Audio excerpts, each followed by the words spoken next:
recorded live from Milan City Park. It's the Derek Luna Show.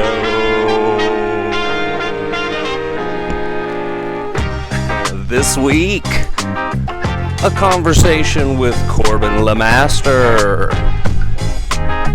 Plus, a postcard from the road. And now, he's been propositioned 3 times since he's been here. It's Derek Luna. That's not true. I've not been propositioned. That did happen to me once at a city park. I guess if you're just hanging out in the city park, that means that you're, some sort of a prostitute, just, ready to be swiped up. I don't know how it works. I'm not living that lifestyle. We're getting way off track right from the start. I'm bad at this show. If you're just joining us, I'm bad at the intros. I'm bad at the outros. I am here in Milan, Tennessee. It's spelt like Milan, but I'm guessing that it's pronounced Milan, Tennessee. We're playing a show tonight as part of the USA Bar Comedy USA tour. Excited about that. That's going to be fun. I'll go ahead and throw out upcoming dates. Next week I'm doing a bunch of podcast appearances, and I have a date that just popped onto the calendar in Ohio, another Pub and Grub comedy show tour. I'll have information on that just popped up. Wednesday the 27th, Paducah, Kentucky. The 28th, Louisville, Kentucky. The 29th, Indianapolis. Don't tell. DM me if you want more information on any of those.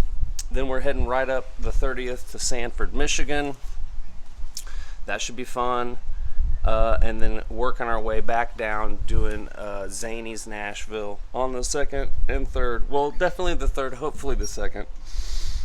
I still haven't heard back from the booker, so we'll see if that happens. Maybe Corbin will be there. We talked to Corbin during this episode.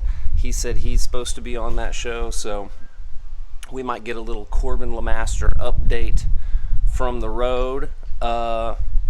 Speaking of Corbin LeMaster, he's our guest in the Crow's Nest on today's episode.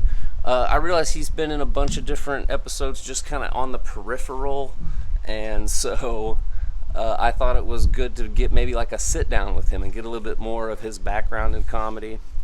I forget how many years he's been doing this, a good handful of years. And it's interesting. He's had a unique journey so far, and he's got high aspirations, and he fires me up, man. He does, just by doing what he's doing. It makes me want to go out and do more as well. So enjoy that interview. That's fun. This has been my postcard from the road. More dates coming towards the end of October. And yeah, things are good. So check out the interview, like and subscribe, and peace out. I'm so terrible at how do you end a segment and be like, hey, check out the rest of this. Yo, check it out, yo. I'll just do a bunch of them, and then I'll pick which one I like later, right? So mash that like and subscribe button, and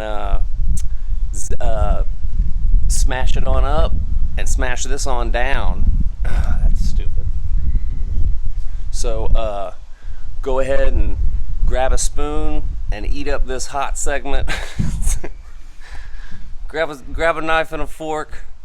Me and Corbin LeMaster are dishing it out hot in this segment. Enjoy. Thanks for checking it out.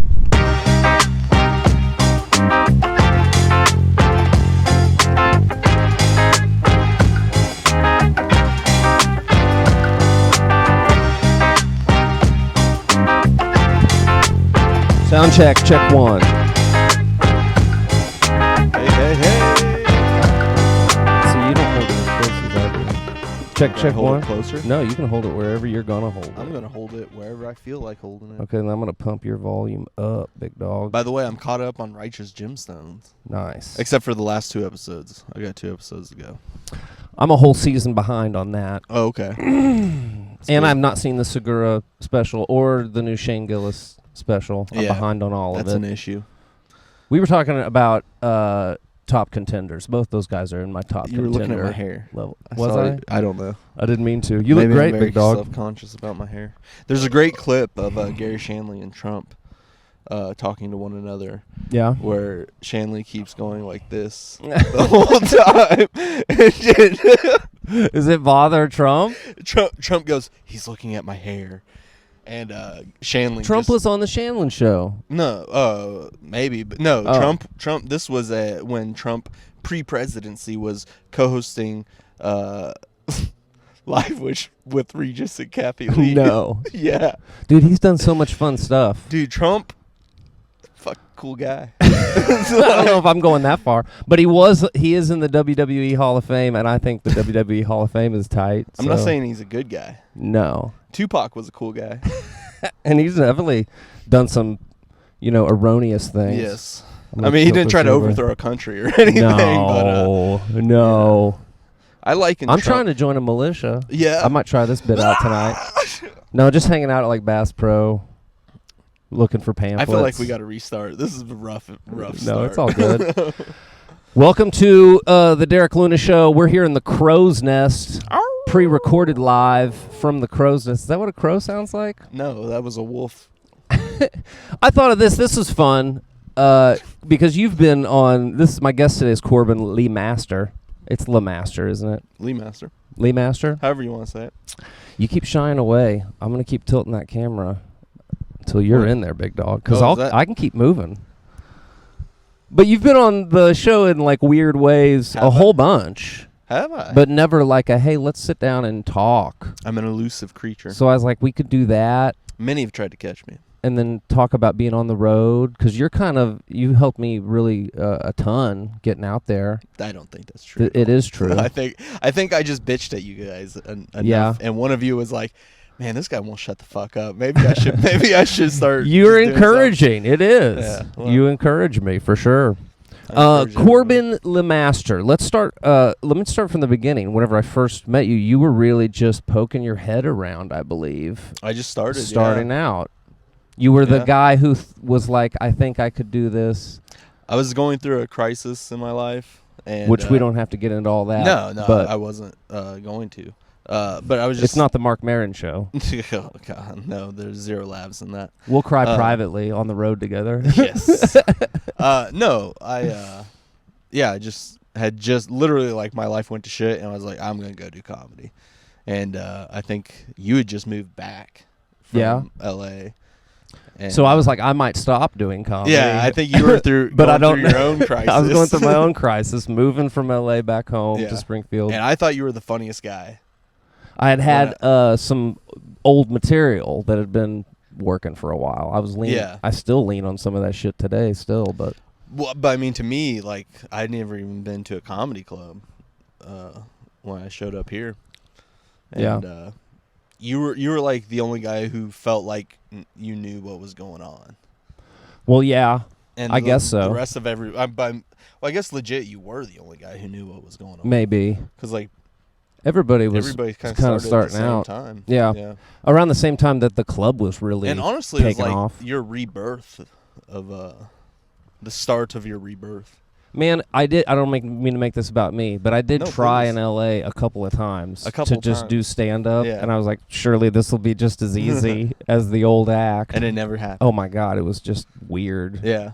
So I went through a little bit of growing pains out there, but I was also insanely drunk during all that. Might have been an alcoholic. Yeah.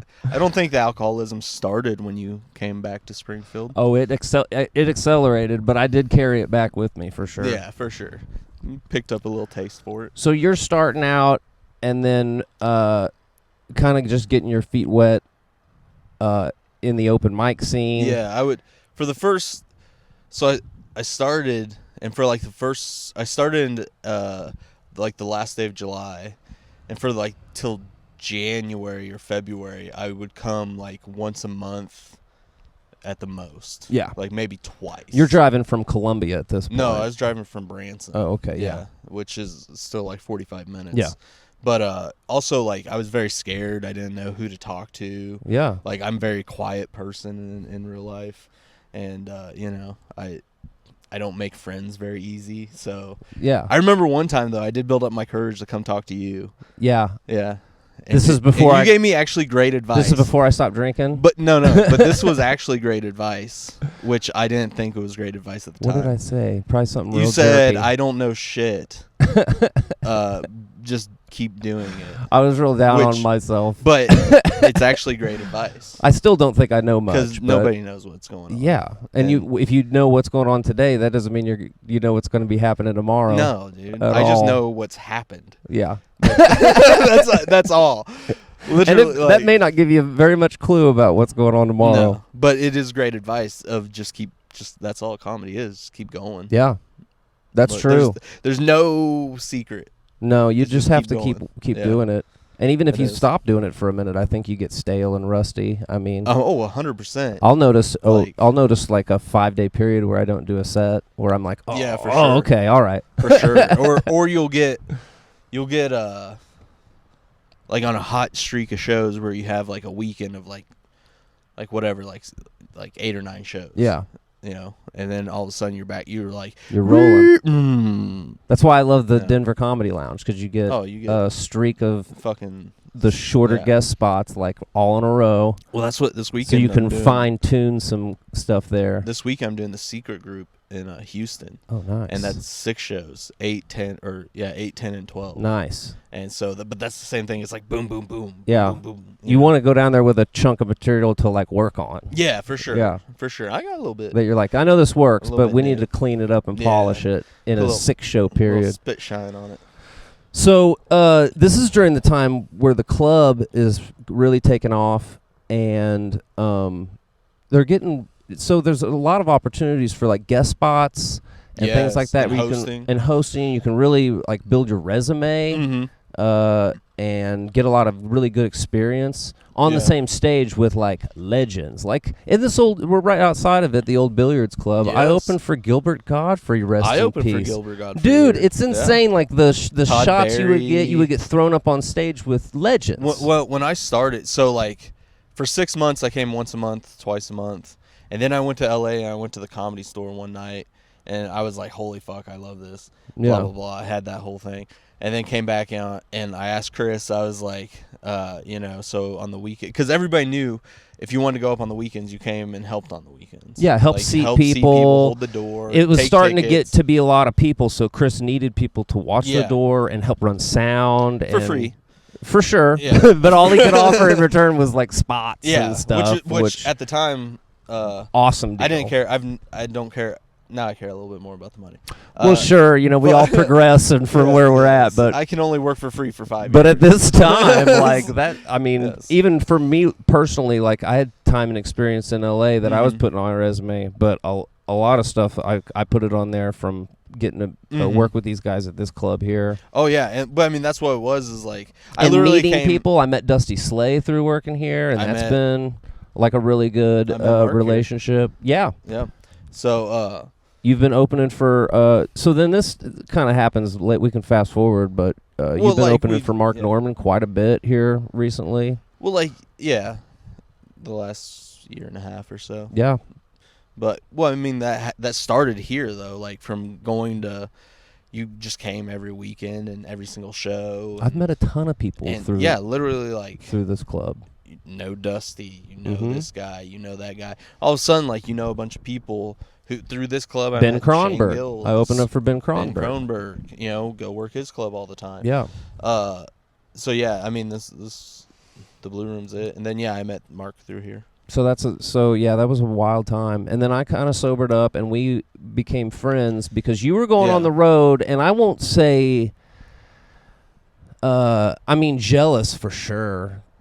Just because it was like you were getting sweet opportunities like opening Yeah. for Mark. But then in between that, like you weren't just doing that, and I looked up to No. that a ton. That you were like, I'm making a commitment to do this. So you would get those cool opportunities, but then you would call and email people and grind. For sure. But I mean, And- I'm still doing that. Yeah, for That's- sure. Like now, it's just. So yeah, I mean the whole thing with getting to open for him, I understand it's like a big opportunity and like a For real, sure, yeah. a real bit chance of luck. And so yeah, I just felt like whenever I started going on the road with him, I felt like that was a good chance for me to like start hitting up these places and other scenes, other cities, dude, and just being like, hey, I want to come work. And then it's kind of snowballs to where like all of a sudden you've booked, over the next 6 months, you book 2 or 3 weekends every month, and you're like, well, holy shit, now I'm just on the road every weekend, doing comedy. And you've always been really open about like who you're emailing. You share email lists with me and stuff. Well, so from my perspective, I'm like, of course, jealous, but then also like motivated. Like I look at it and like, well, why are you not doing this? Rising tide raises all ships. There's not a great reason. Such a firm believer in that. Absolutely. Like, but I would look at myself and I'm like, there's no reason why you can't do this. Like, 100%. I still got my car situation in line. Welcome to the Crow's Nest. Oh. I got my like work situation where I could travel on the weekends, and then just hanging out with you. You would be like, here's an email list. Well, yeah, I mean, the Bar Comedy USA people. I got in touch with them. I get a ton of work. Shout out to those dudes. Yeah. And this was just a thing you sent me on Facebook. That was like, check these guys out. I was like, oh, here. Well, there's so much like onus on doing the cool rooms and the cool clubs and the cool shows, and that's true. You have to do those. Like there's no way if you want to go that route. Of quote unquote making it or whatever. But if you can, you need to. Yeah, and so measure yourself against the big dogs. But when you're starting out, you can only do so many of those. Like there's just not that many opportunities, and so you take your opportunities when you can. Yeah. But then the rest of the time, you can be doing that bar comedy thing, and then you get to work an hour or 30 minutes or whatever. Time is time. It's valuable. Exactly. I'm such a firm believer that like, okay, you take your opportunities when they happen, but you have to be ready for your opportunities. And you be ready by working all the time. Yeah. By and it's like by filling that calendar up as much as you can. Exactly. And it is extremely hard to get booked and to get on shows and all that. But once you get in the rhythm of it, like the shows start happening. Like you meet people. This guy knows that guy. Work leads to more work. It's an old saying, but it truly is. It truly is. And you go out to a place and you get a little tiny little work, but then while you're out there, you meet all these other people. Well, that's what you meet that you realize have connections to all these other great places to go get work. Well, and that's what I tell you guys is like, okay, you can't find a headlining show this weekend, or you can't find a feature spot this weekend, then why don't you go to Denver? Why don't you go to wherever? New York, LA, Phoenix, wherever, Austin, Chicago. And why don't just book up spots and I think start it's just like people. Laziness, and it is laziness. And with me, like it's definitely all that it is because I know how to do it and what's possible. Yeah. But also, it's so hard. I'm thankful. It's is hard what I'm trying to get at is like, hey, thanks. Even today, whenever I scroll through Facebook and I see Corbin's, these are the shows I have coming up post. It lights a fire in me, dude, and not in any sort of bad way, but just in a way that's like it's a good way. That's I believe. Dude, get back on your email list. You still have a weekend this month that you haven't filled. Yeah, let's get on the horn. Let's fill that. You know what I mean? Like it fires me up. Well, and that's what I have. To be around folks who are still driven like this, of just like, dude, because you've made it very clear your intentions on this whole thing. You're like, I want to get as far as I can. Yeah. I want to go sit at that table with those guys. I want to be that good. And I admire that. I've said this. Oh, man, sorry. No, you're good. I'm just fucking around. I mean, this is at a time where I'm like on my second or third comeback, and it's like... Yeah, but I mean... At the time that I'm like, do I have it in myself to get up off the mat one more time? Oh, buddy, I meet a friend who's like driven like this. Yeah. It's good for me, personally. Well, and that's what it's... I mean, a lot of me wanting you guys to do more is selfish reasons, Like, I mean, more of us out there. Exactly. Like, all of a sudden you meet a guy in Pittsburgh. Well, I've met a guy in Pittsburgh. Yeah, you know what sure. I mean? And so it's just like, it doesn't always work out that way. It doesn't always translate the way I thought it would. But, you guys are as funny as everybody else I've seen out there. So, like, fuck them. We should all be doing fuck it. Them. Yeah. Well, I mean, like, if it's not a fuck them in a mean way, it's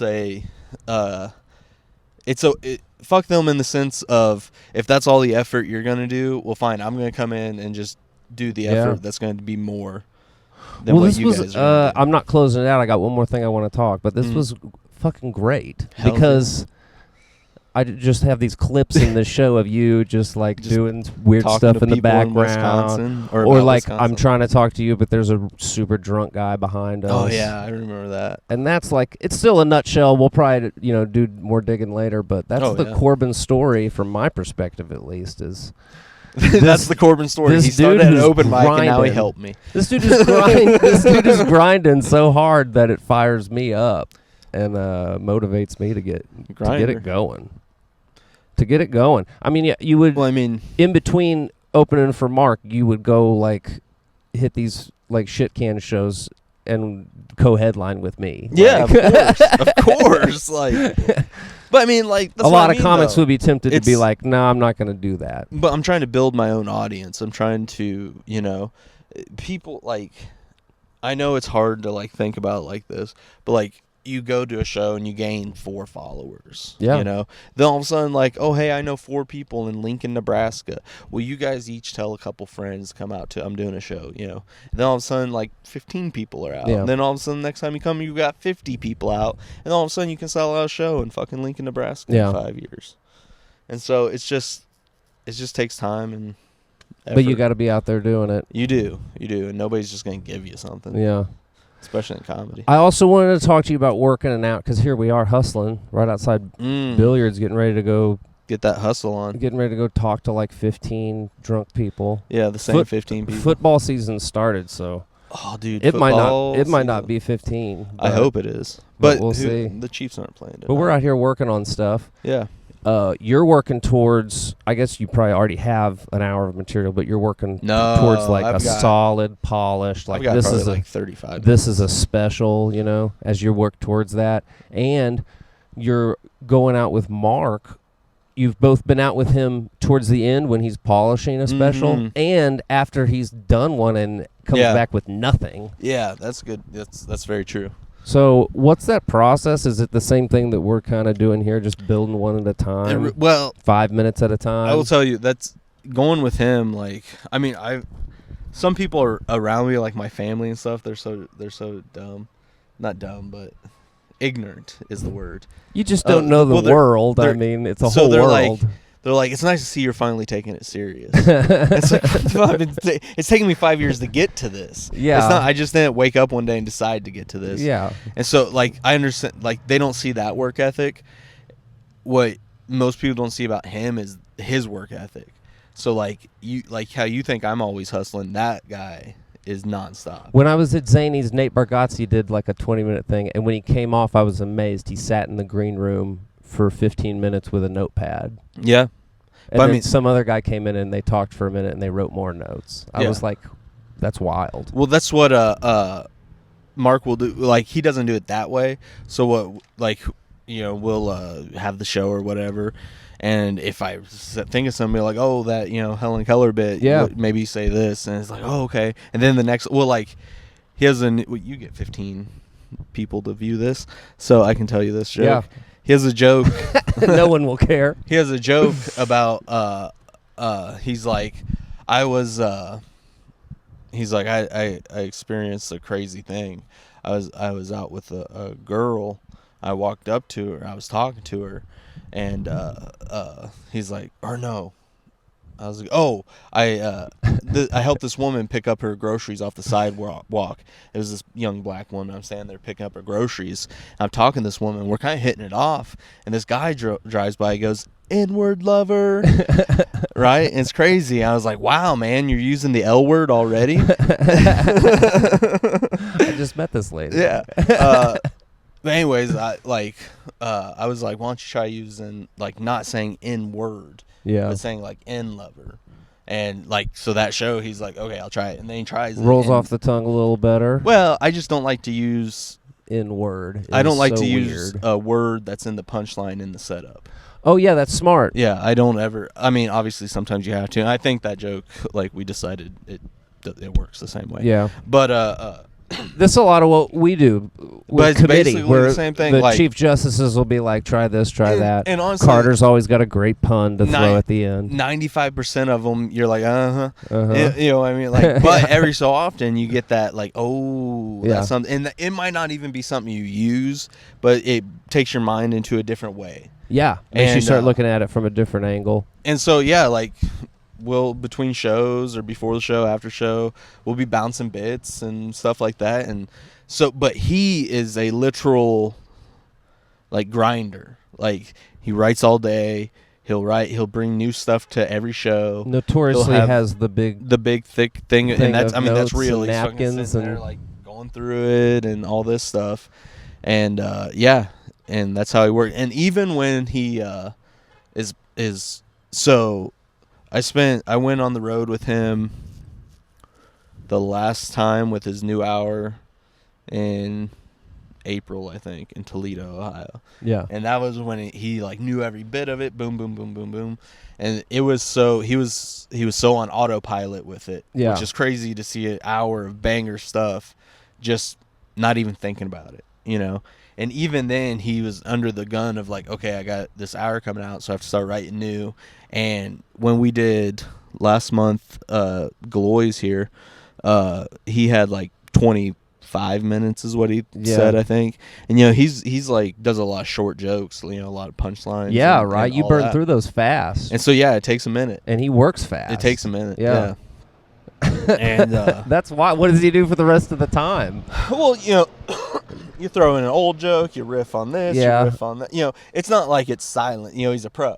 Yeah, been doing it for 15 sure. years. Yeah, and so I mean, you're he probably knows how also to work a room. trying to find some stuff also while you're at He's it. working new stuff, trying new tags. Gosh, you got to be so brave to not. Oh, and that's. But I guess you have to. Like, well, so he.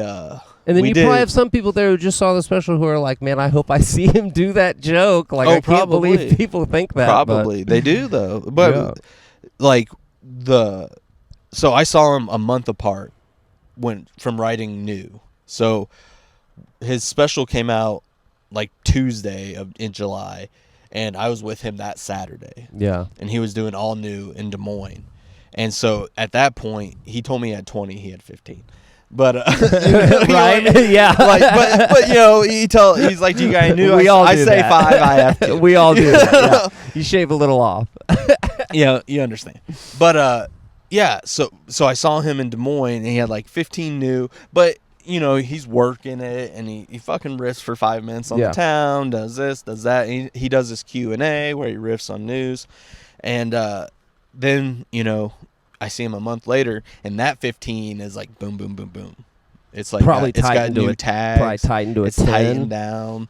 It's shaved off a little. Yeah. But then he's got 15 of this other new. Yeah. That's kind of more of a like this bigger, broader, slower on all this. And you know he'll toss in his old jokes for the hour. That's still working so fast to me. Oh, it's insanely fast. It's insane. It seems fast, and but like even if he had an hour of brand new written, it's only 20. Yeah. If it's all perfect. You know, tightening it up is exactly that, just tightening it up. Yeah, being a great joke writer probably helps. Oh, it for sure helps. It for sure helps. No, that is not true. It hurts. It hinders. Oh, you think so? Well, because, like, some of these comics, they live in these fantasy worlds where they talk for 5 minutes and nobody laughs. Yeah. And they're like, well, that was funny. It's like, well, it wasn't. Yeah, you can't. You and gotta so, go listen to what... You know... Norman probably throws away stuff that he probably shouldn't and should work on probably more. Yeah. And it's just going to be, you know, he just doesn't work that way. Yeah. You know. Yeah. But it's amazing. Where you bail on something. I've had stuff I've bailed on that it works its way back around 5 months later. Oh, yeah, for sure. So maybe he's not completely bailing on it. I had a joke about sexting. Yeah. That I did a couple years ago, and I could never really. It kind of got a pitter patter of laughs. Yeah. And now, like I don't know, 6 months ago, I remembered it, and now I've got it. Don't throw away those oldies; they might come back around. Well, it was one I like never could get to work. Yeah. Really. It was just got a something or other. For sure. But yeah, it was. It's fun. He fucking kills it, man. You don't get good at it unless you like doing it. Yeah, and it's a ton of fun. He's the best. Yeah. You know, I think he's the best joke writer. And dude. As far as like comic, club comic, supposed to be funny all the time. He's the best. Yeah. Oh yeah. Yeah, you can tell when you see him on pods. He's just always just kind of looking around for the joke. That's what I mean. Like some of these guys, they become maybe themselves. Yeah. And that's kind of the thing, which is fine. That's a good way to be. But you like for him, it's almost still a performance. Like, okay, we got to bring it. Got to be funny. So the only thing that really matters is this funny? Work. Yeah, is the work. That's great. I heard somebody say Seinfeld was a big fan of Mark Norman. Yeah, Seinfeld said that. He's open for it. Seinfeld said, "I'm a big fan of Mark Norman." He did on a Mets broadcast. Well, I know he said that, but I heard somebody say that he said that. Mark credits that for helping him. It makes sense when you see their stand-up. Yeah. Next to it's like, oh yeah, no, it's like, he's a Seinfeld guy. He's just jokes. Big Carlin guy too. Yeah, big Carlin guy, which you don't see a lot of. Really? Well, like. Because Carlin's so monologue-y. I guess, yeah. And he'll go a long time without a laugh. I told Max Price he reminded me of Carlin because he'll have these monologues that... Max Pricewell? Max Pricewell? Yeah. Yeah. That's Max Pricewell. Is that who you're saying? Max Price from St. Louis. Yeah, it will be like Carlin is what you're saying. I don't understand what you're saying. I don't understand what you're saying. I said some of his bits remind me of Carlin. Whose do? Max Price. Okay, yeah, okay. That's what I thought you were saying. That's what I was trying to get clarification. We can cut this part out. No, that's fine. It's great clarification. Well, he's got those bits that are like will rhyme. And stuff like they're like monologue-ish. Yeah, for sure. Max Price, funny guy. Tangent. I just thought of that though. Tangent. I hope the young people like George Carlin. He's fucking great. They're idiots. The young people. I was trying to think of something funny George Carlin said. The young people are such idiots. He wouldn't want them to like him. No, he would have a. Actually, I don't know. He would probably be on their side. Yeah. But who knows? Carlin was great. Yeah. Well, shoot, we are here. We're getting ready to go grind it ourselves. Fuck yeah, I got a couple new bits I gotta try. Yeah, I got a couple things you haven't seen. Hookers. Yeah, yeah. I love new. You shared a kid joke. I got some new kid material. Oh, having children, there's some material in there. There's a couple bits. Yeah, little sneakies. And then boy, is it relatable. Boy, do people have kids. Boy, do they have kids. Let me tell you, boy, do they have kids. Do they have relationships? They all eat. They all They all go to restaurants for the most part. They all go to airports. They all go to fast food. There's so much that we share. That we all do. And it's almost like we all joke about it. Yeah. Yeah. There's just some of us who do it a little bit better. We all have sex. Yeah. Well.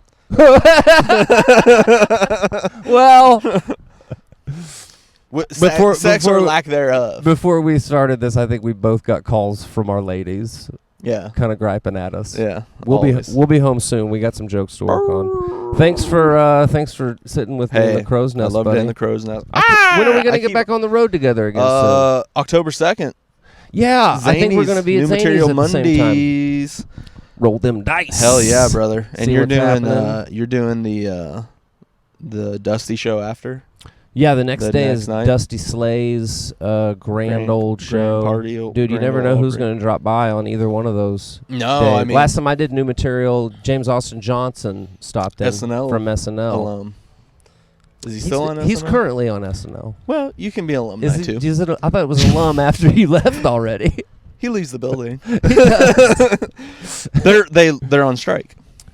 Oh yeah, that's true. Yeah, it's Bill Maher. So he's currently unemployed. Currently, he's an alum. Yeah, he might get called back. He might be a permanent alum, unbeknownst to him. Yeah, well, I hope not. He's a fine guy. So you're doing, yeah, no, that'll be fun. I was there, and Theo dropped in. John Christ has dropped in a couple times when I've been there. My friend Dayton, he was there. The big NB. I gotta meet Nate Bargatze. I gotta meet him. Yeah, Nate Bargatze dropped in once with me. My good buddy Justin Smith, he goes up there all the time. Boy, is Bargatze a nice guy or what? I've never met him. Oh, really? Nope. I look forward to it. You just missed him whenever he was there? When? You said he dropped in last time you were there. No, my friend. When Dayton was. Oh, there. When Dayton was there. Yeah, Dayton did new material Mondays, and. He's a drop-in kind of guy. He's out there grinding on new material Monday. He is. Dude, writing new jokes. That's what you realize. Like, I couldn't believe watching him in the green room. Dollars the Donuts. Those crackheads you were hanging out with in L.A. for 15 years. They don't write jokes. They take probably. Yeah. And so some of them did. That's not fair. But you see, well, you know, one of them was James Austin Johnson. So you see how much comedy he's doing. Dude, he's doing great. Yeah, I know. No, I'm just saying the best, but he is writing in jokes still, and he's getting up. And, yeah. You know, the best people are grinding. Yeah, you're right. They're doing it. Yeah. Speaking of which, we should get our names on the list. Grinders. Thanks for doing this, bud. Yeah, thank you, man. I had a great time. Bye. Bye.